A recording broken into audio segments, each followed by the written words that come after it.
Gado-gado adalah salad khas Indonesia yang sangat terkenal. Banyak orang di seluruh negeri, bahkan di seluruh dunia, sangat menyukainya. Pada dasarnya, ini adalah campuran beragam sayuran yang direbus sebentar atau dikukus. Saus kacang yang spesial dan gurih disiramkan dengan melimpah ke atas bahan-bahan ini. Hidangan lezat ini bisa ditemukan hampir di seluruh Indonesia, mulai dari gerobak kaki lima yang sederhana sampai restoran mewah. Ini menjadi ikon kuliner sejati Nusantara.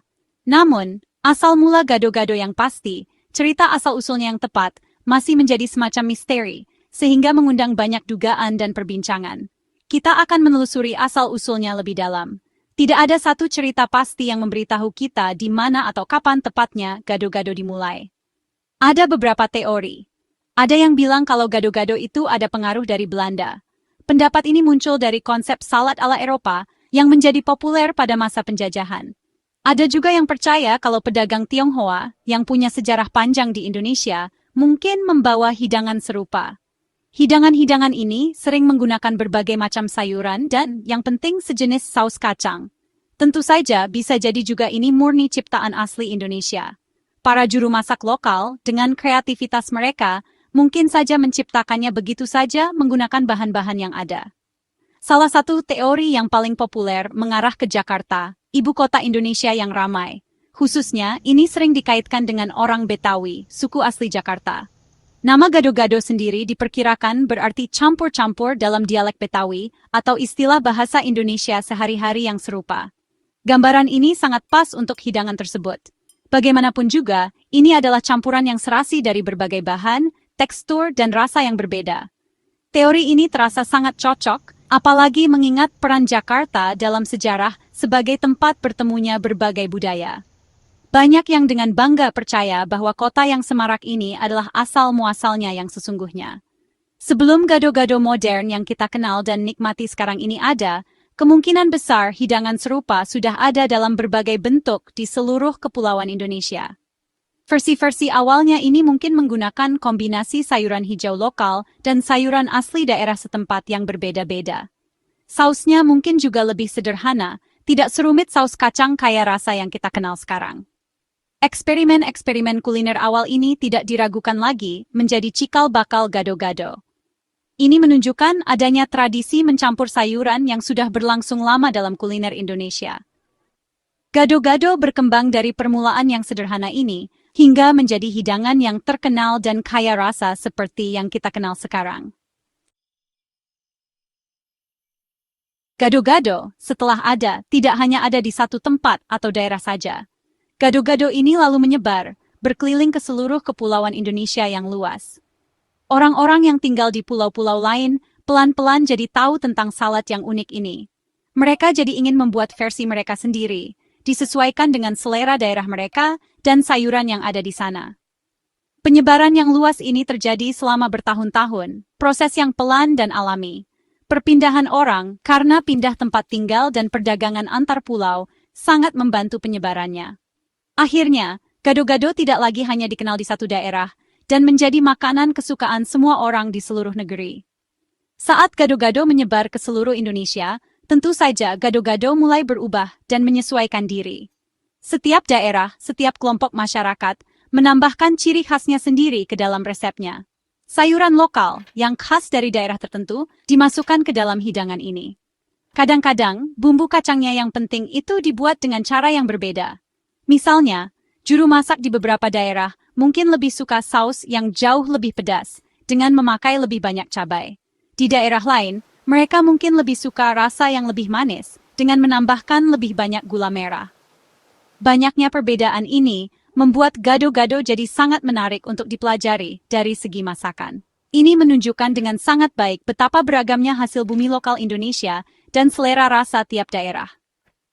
Masa penjajahan di Indonesia juga punya peran penting dalam membentuk gado-gado. Orang Belanda, selama mereka lama tinggal di Nusantara, memperkenalkan beberapa jenis sayuran baru. Beberapa di antaranya, seperti kentang dan wortel, akhirnya ikut dipakai dalam berbagai resep gado-gado, menambah tekstur dan rasa baru. Selain itu, jalur perdagangan yang ramai membawa rempah-rempah dan bahan-bahan baru dari belahan dunia lain ke Indonesia. Bahan-bahan ini juga kadang-kadang ikut dimasukkan membuat hidangan ini jadi lebih kaya rasa. Gado-gado terbukti bisa menyesuaikan diri, dengan mudah menerima bahan-bahan baru ini. Hasilnya, gado-gado jadi makin beragam dan kaya rasa. Sekarang, di abad ke-21 ini, gado-gado terus berkembang. Kita bisa dengan mudah menemukan makanan kesukaan ini dijual oleh pedagang kaki lima dari gerobak sederhana yang menawarkan makanan asli dan murah. Tapi di saat yang sama, banyak juga restoran mewah dan mahal dengan bangga menyajikan gado-gado di menu mereka, kadang-kadang dengan tampilan yang cantik. Gado-gado bahkan sudah berhasil mendapatkan nama dan pengakuan di luar negeri. Banyak turis yang datang ke Indonesia sengaja mencari gado-gado karena ingin mencicipi salad terkenal ini. Koki-koki yang pintar berkreasi kadang-kadang membuat gado-gado dengan gaya modern yang unik. Tapi, walaupun ada cara baru ini, gado-gado yang biasa tetap sangat disukai semua orang. Ini benar-benar makanan yang disukai sepanjang masa. Apa sih yang membuat gado-gado begitu unik, istimewa, dan disukai semua orang? Bahan-bahan yang dipilih dengan cermat adalah kunci kelezatannya. Pada dasarnya, gado-gado selalu memakai berbagai macam sayuran segar. Sayuran ini biasanya direbus sebentar atau dikukus, jadi masih renyah dan warnanya tetap bagus. Sayuran yang biasa dipakai itu ada irisan kol, bayam yang lembut, kacang panjang yang renyah, dan tauge segar. Kadang-kadang ada juga irisan pare, yang memberi rasa unik sedikit pahit. Sayuran-sayuran ini jadi dasar yang sehat dan bikin hidangan ini kelihatan segar. Selain sayuran-sayuran utama, ada bagian penting lain yang bikin gado-gado jadi mengenyangkan. Tahu dan tempe, keduanya dari kedelai, menambah protein nabati yang berharga. Bahan ini sering digoreng sampai warnanya coklat keemasan dan teksturnya enak. Telur rebus juga klasik dan hampir selalu ada, diiris atau dibelah empat. Banyak versi di daerah-daerah juga memakai lontong, nasi padat yang dimasak dalam daun pisang, atau ketupat, nasi yang dimasak dalam anyaman daun kelapa. Lontong atau ketupat ini membuat gado-gado jadi lebih berat dan mengenyangkan.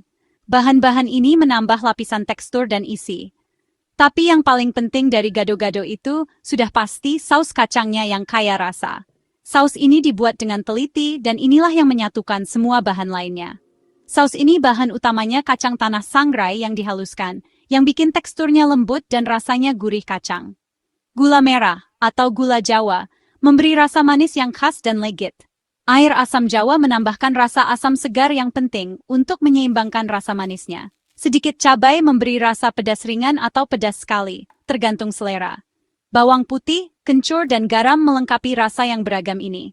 Keseimbangan yang pas dari rasa-rasa yang berbeda ini penting sekali. Menyajikan gado-gado itu sering dianggap seperti seni tersendiri. Berbagai sayuran matang, tahu, tempe, dan telur biasanya disusun rapi di piring atau mangkuk ceper. Lalu, saus kacang hangat yang baru dibuat disiramkan ke atasnya sampai semua bahan terlapisi. Kemudian sering diberi taburan yang banyak untuk mempercantik tampilan dan rasanya. Kerupuk renyah, kerupuk Indonesia, seringnya rasa udang atau bawang putih. Biasanya disajikan di sampingnya atau diremukkan di atasnya, menambah sensasi kriuk yang enak. Terakhir, taburan bawang goreng, bawang merah goreng renyah, bikin aromanya lebih wangi dan menambah rasa gurih. Tampilannya benar-benar secantik rasanya. Nama gado-gado itu banyak yang bilang artinya campur-campur. Nama yang sederhana tapi penuh makna ini pas banget menggambarkan Indonesia. Negara kita ini kepulauan yang luas banget, ada ribuan pulau di dalamnya. Di sini tinggal macam-macam suku bangsa. Setiap suku punya tradisi dan adat istiadat yang unik. Banyak budaya yang berbeda-beda hidup berdampingan, membentuk bangsa Indonesia. Gado-gado, dengan campuran berbagai macam bahannya, jadi simbol yang pas untuk ciri khas bangsa kita ini. Gado-gado jadi seperti wakil dari semboyan negara kita, Bhinneka Tunggal Ika, dalam bentuk hidangan yang semarak. Semboyan yang hebat ini artinya berbeda-beda, tetapi tetap satu jua. Gado-gado punya banyak peran dalam kehidupan sehari-hari dan dunia kuliner di Indonesia. Gado-gado bisa jadi makan siang yang ringan dan segar, pas banget buat hari yang panas di negara tropis kita. Bisa juga jadi makanan utama yang mengenyangkan dan lengkap, apalagi kalau dimakan pakai lontong atau ketupat. Orang-orang senang membuat dan makan gado-gado dengan santai di rumah mereka. Gado-gado juga makanan yang umum dan disukai banyak orang untuk disajikan di berbagai perayaan, acara istimewa, dan pertemuan bersama. Karena gado-gado ini serbaguna, jadi disukai banget sama semua kalangan usia. Gado-gado ini cocok untuk hampir semua acara, soba, jadi makanan andalan buat banyak orang Indonesia. Ada beberapa cerita menarik dan fakta unik tentang gado-gado yang membuatnya makin disukai. Salah satu fakta uniknya adalah tentang namanya.